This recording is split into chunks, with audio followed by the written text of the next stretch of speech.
আসসালামু আলাইকুম। আজকে আপনাদের সাথে শেয়ার করব হযরত শাহজালাল রাদিয়াল্লাহু তাআলার মাজার শরীফ।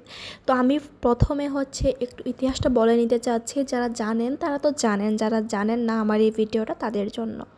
হযরত শাহজালাল রাদিয়াল্লাহু তাআলা এর মাজার বাংলাদেশের সিলেট শহরের একটি ঐতিহাসিক ও ধর্মীয় গুরুত্বপূর্ণ স্থান।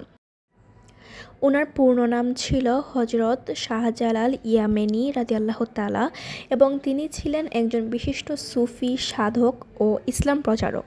তার জীবনের ইতিহাস ও মাজার সম্পর্কিত আজকে কিছু তথ্য দিতে যাচ্ছি।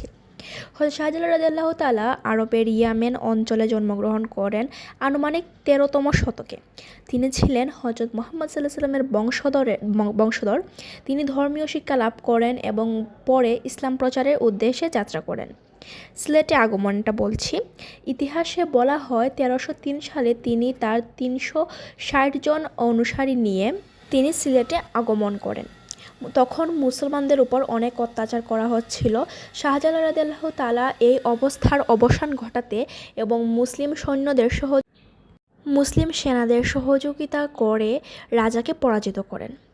গৌরগোবিন্দের পতনের পর শাহজালাল রাদিয়াল্লাহু তাআলা সিলেটে ইসলাম প্রচার শুরু করেন এবং অনেক মানুষকে ইসলামের পথে আনেন। তিনি শান্তিপূর্ণ ও আধ্যাত্মিক উপায়ে মানুষকে ধর্মের প্রতি আকৃষ্ট করতেন। হযরত শাহজালাল রাদিয়াল্লাহু তাআলা সিলেটে তার জীবন কাটিয়ে দেন এবং মৃত্যুর পর তাকে সিলেটে দাফন করা হয়। তার মাজারটি আজও সেখানে অবস্থিত এবং এটি বাংলাদেশের অন্যতম পবিত্র ও দর্শনীয় স্থান হিসাবে বিবেচিত। মাজার প্রাঙ্গণে রয়েছে তার কবর, একটা মসজিদ ও তার ব্যবহৃত কিছু স্মৃতিচিহ্ন। প্রতিদিন বহু ভক্ত, দর্শনার্থী ও পর্যটক এখানে আসেন।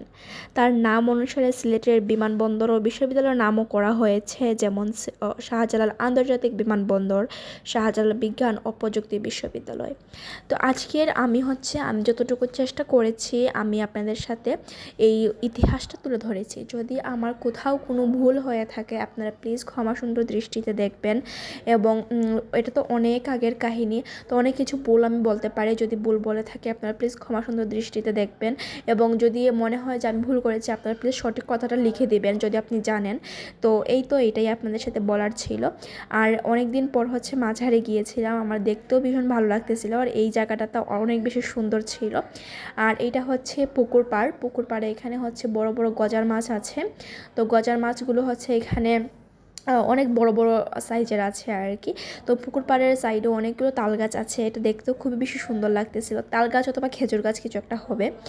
আর এই তো আজকের মতো এখানে বিদায় নিয়ে নিচ্ছি। সবাই ভালো থাকবেন, সুস্থ থাকবেন। আল্লাহ হাফেজ সবাইকে। আসসালামু আলাইকুম।